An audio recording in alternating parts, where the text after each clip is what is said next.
Welcome to Fancy Artist. Hello, how are you all, children? So, this is Fancy Artist channel. Now is in a live session conducting the organic compounds nomenclature. Okay, so now, yesterday in our live session, I was discussing about the functional groups, isn't it? Did you go through that? What are functional groups, children? And then we have already seen about the homologous series. And what is the homologous series? Can you define? See, if you have not seen those videos, you please go through those videos also, so that you will understand better what is the functional group and what is the homologous series. Yes, and today we are going to concentrate on the naming. So what is the naming? We have name, no? People call us with a name. Yeah, so like that, without the name we cannot call a substance what it is. How do we call a substance without its name? For example, this is the pen. It's a green pen. It's a sketch pen. So it has the name. Yeah. So like that, these organic compounds should also have the name. Otherwise, we can't recognize, we can't identify what type of compound it is. Yes. So that is why nomenclature. Why nomenclature? So in the previous, that is, if we take the history of the organic compounds are named after the substances from which they have been found. Yes, like here I have given one example. So the organic compounds which we get, that is the formic acid, I have given one example here. So the formic acid which we get from the red ant, so they distilled the red ant. So from that, the distillation process, they found they found the formic acid present in the distillation process of red ant. Okay, so how do they name it as a formic acid? So see, scientists, they named that this red ant means what? It is the Latin name of the red ant is formica. So in those days, so what happens? The red ant means what in the Latin name? It is the formica. So from that they have received, that is, they produced the acid. So that the formica is the red ant. From that they gathered the acid through the distillation process. So it is known as the formic acid. Okay. So like this, the scientists were naming the organic compounds based on the natural substances from which they derive or they find the organic compounds. Okay, but later what happened? Based on the synthesis process, many organic compounds came. So this synthesis means what? Artificially, scientists will be synthesizing or producing the organic compounds in the laboratory. So what happened? They need not.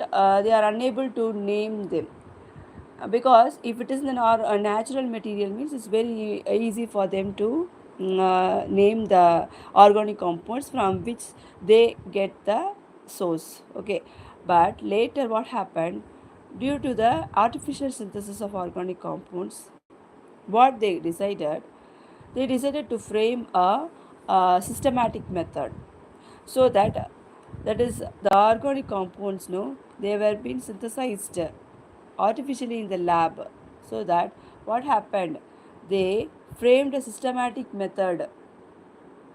Okay, they framed a systematic method to name the organic compounds from which they have been taking those organic compounds. For example, it is the method which has been universally accepted method. Okay, that is one method, and then common name also is there. Okay, So let me explain one by one. So in this live session we are going to see about an internationally approved method of naming the organic compounds, isn't it? So now, what is that internationally approved method of naming the organic compounds? If you have any idea, you can please comment me. Okay, so now that is nothing but the IUPAC. Have you heard about this IUPAC?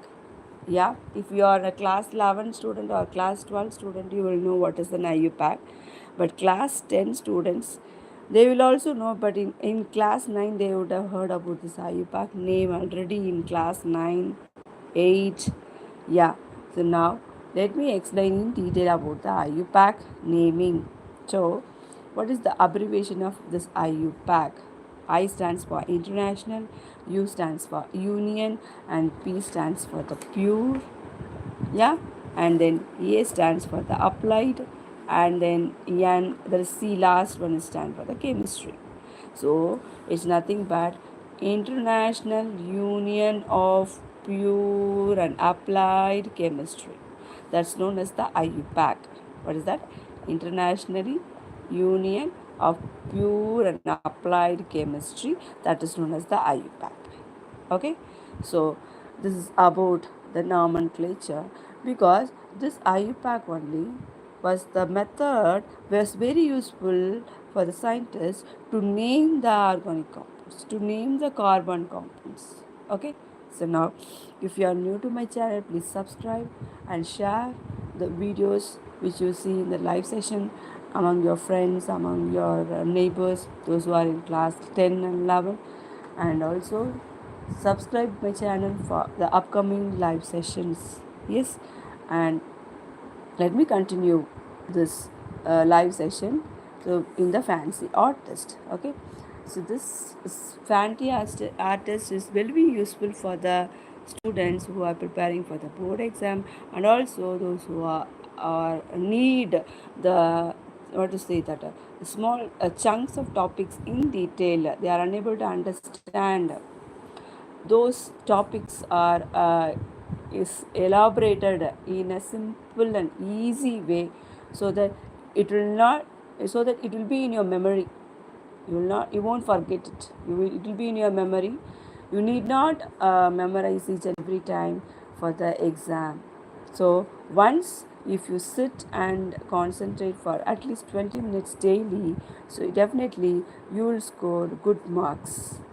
Yeah, so now coming back to this IUPAC nomenclature. So this IUPAC nomenclature, what is that full form? International Union of Pure and Applied Chemistry. So this is the nomenclature for the organic compounds or the carbon compounds. So if you are new to my channel, please do subscribe and share the videos among your friends. Okay, and the next is this IUPAC nomenclature. What are the components are there? How do this IUPAC system works? So there are three components in this IUPAC naming. What are they? It's nothing but the root word, and then prefix and the suffix. Root word, what is the root, which is the carbon skeleton, that is the root word. How many number of carbon atoms, what is the pattern of carbon chain, that's known as the root word. And then prefix is nothing but the branch in the parent chain. What type of branch in the parent chain? That is the prefix means the word which we use in front of the name, that is the prefix. And the next is suffix means it will be at the end. It is the before, sorry, prefix is before the beginning of the word, and suffix is the end of the word. So now prefix will say about the branch, which type of branch in the parent chain. Suffix will say the end of the name. It may be of primary suffix or it may be of secondary suffix also. Okay, so and in the suffix you will be finding the nature of the CC bond, that is carbon carbon bond, whether it is a single, whether it is a double, or whether it is triple. Okay, so now this single is nothing but the ane, that is alkane group, A and E. It will end with the A and E. Double bond is between the CC, means it is E and E, alkene. and triple is there means triple bond is there between the carbon and carbon atom means it is YEN. Okay, so this is about the IUPAC components. So what are they? The root word. The root word will show the carbon skeleton, it is how many number of carbon atoms and what is the pattern. And then prefix. Prefix is a branch in the parent chain, and the suffix is the end and the nature of the carbon-carbon bond, whether it is a single bond, whether it is a double or triple. And there are two suffixes, primary suffix and then secondary suffixes are there. Okay, so this is about the IUPAC nomenclature. And next is I'll give some examples for the root. Root means what? What is the number of carbon atoms? If the number of carbon atoms, how much? If it is one carbon atom, what is the name? If it is the one carbon atom is there, it is meth. If two carbon atom is there, it is eth. If it is three, it is prop. It's known as the methane, ethane, propane, like that. If it is four carbon atom, means bute. If it is five, means pent, and six and seven means hept, like that. Okay, so in this first, except this first four, from the fifth one, it is according to the Greek numeral. It is according to the Greek numerals: pentane, hexane, heptane, octane, nanane, decane, like that. Okay, so except the first four, meth, eth, prop and bute, from the fifth one, the naming is according to the Greek numerals: pen, hex, hep, 8 is oct, 9 is nan, and then 10 is dec, like that.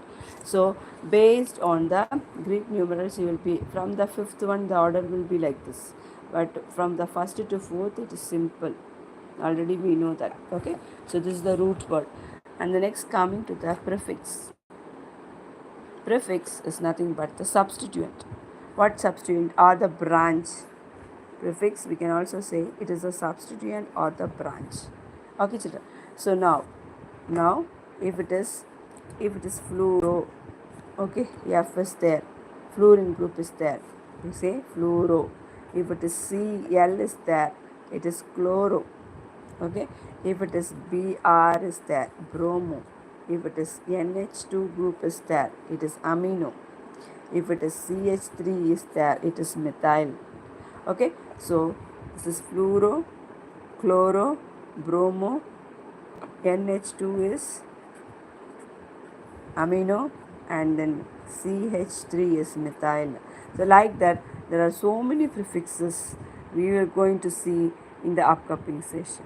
Okay, when I say about the nomenclature rules, you will see so many prefixes also. So prefix in the sense is a substituent or the branch in the parent carbon chain. Okay, so next is, we have seen now root and the prefix, and the next we are going to see is the suffix. Suffix is at the end. Okay, there are two suffixes, primary and secondary. So now here I have taken the classes like alcohol, aldehyde, ketone and carboxylic acids. So here we have yesterday we seen the functional group. No, alcohol means it is OH, aldehyde means it is CHO, and ketone means it is C double bond O, and then carboxylic acid means it's COOH. So how do we end that alcohol? This OL means alcohol, whereas the aldehyde, it will be ending with AL, ethanol, methanol, like that. Okay, and then ketone means ONE will be there, and then carboxylic acid is, it's nothing but oic acid. Okay, so these are the suffixes which we follow.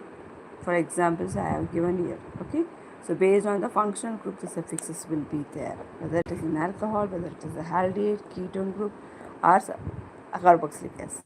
Okay, so alcohol, what is the general formula? OH, aldehyde general formula CHO, ketone is C double bond O, and carboxylic acid is COOH. So in that, you know the suffixes The that is the name of the compound will end with OL. If it is an alcohol group means methanol. If it is aldehyde group means AL. Methanol. If it is COO, C double bond O means it is ketone body. Acetone, propanone, okay, butanone, like that, okay, pentanone, like that. So carboxylic acid COOH group is there means it will end with the oic acid suffix. So like that, we can see so many examples, so many suffixes in the nomenclature. So why this nomenclature is very essential, it's very important in naming the organic compounds, because if we have the systematic method only, it will be easy for you to remember the organic compounds forever, so that we won't forget. If it is alcohol means OL is there. If it is aldehyde means AL will be there, like that. C double bond O means own, ketone, methanone, like that. It will end. So these are the naming methods we are seeing in this live session. Hope you understand the concepts very well. So this is a simple chunks I am selecting from the organic compounds chapter. So it will be useful for you to remember forever. So if you study this nomenclature in class 10, it will be very useful when you go to class 11 and class 12, when you choose the science group or the that is physics, maths, chemistry group. Okay, so hope you understand all the concepts in this live session. If you like this video, please comment, share and subscribe my channel Fancy Artist. Okay, children, take care. Uh, Go through all my live session videos so that it will be very useful for you. I have posted the live sessions on the genetics topics and also on the nervous system, and now I am doing on during the day session around 11 or 12 o'clock. I am doing on the biology concepts, that is plant hormones. And now in during the night time, that is in around 9 p.m., I am doing the organic, that is the chemistry part for the class 10 students. Okay, so please do subscribe and share the videos. Hope you understand the concepts very well in an easy and simple manner, so that it will be very useful for you to attend your board exams, face the board exams with confidence. So all the very best. Thank you.